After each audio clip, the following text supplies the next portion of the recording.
Tripura medical কলেজে আর্থিক কেলেঙ্কারির নিরপেক্ষ তদন্তের দাবিতে আজ বামপন্থী ছাত্র সংগঠন সমূহ রাজধানী আগরতলায় প্রতিবাদ এবং বিক্ষোভ মিছিল সংগঠিত করে। ত্রিপুরা মেডিকেল কলেজে অকৃতকার্য ছাত্রছাত্রীদের অর্থের বিনিময়ে পাশ করানোর অভিযোগকে কেন্দ্র করে বামপন্থী ছাত্র সংগঠন এসএফআই এবং টিএসইউ আগরতলায় প্রতিবাদ মিছিল করে। অভিযোগ, এক শিক্ষিকার বিরুদ্ধে ওঠা এই কেলেঙ্কারির বিষয়ে সংবাদ মাধ্যমে বারবার প্রকাশ পেলেও প্রশাসন কোনো ব্যবস্থা নিচ্ছে না।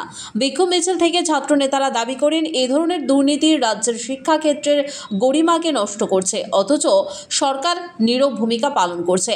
তারা সতর্ক করেন, যদি নিরপেক্ষ তদন্ত ও দোষীদের বিরুদ্ধে ব্যবস্থা না নেওয়া হয় তবে বৃহত্তর আন্দোলন গড়ে তোলা হবে। আজকে বিক্ষোভ সংগঠিত করার সিদ্ধান্ত নিয়েছি। আমরা লক্ষ্য করছি যে আমাদের রাজ্যের অত্যন্ত গুরুত্বপূর্ণ ত্রিপুরা মেডিকেল কলেজে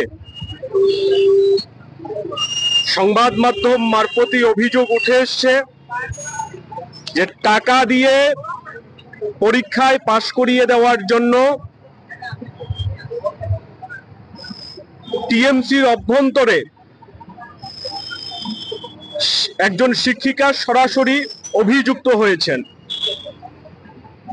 এই ঘটনা ঘটে যাওয়ার পর বেশ কিছুদিন সময় অতিক্রান্ত হয়েছে। রাজ্যের সরকার এবং মেডিকেল শিক্ষার দায়ভার যে দপ্তরের উপর বর্তায়, সেই অধিকর্তা ডিএমই চুপ করে বসে আছে। আমরা ডেপুটেশন দিয়েছিলাম, আমরা দাবি করেছিলাম যে এই ঘটনার সার্বিক তদন্ত চাই, নিরপেক্ষ তদন্ত করতে হবে।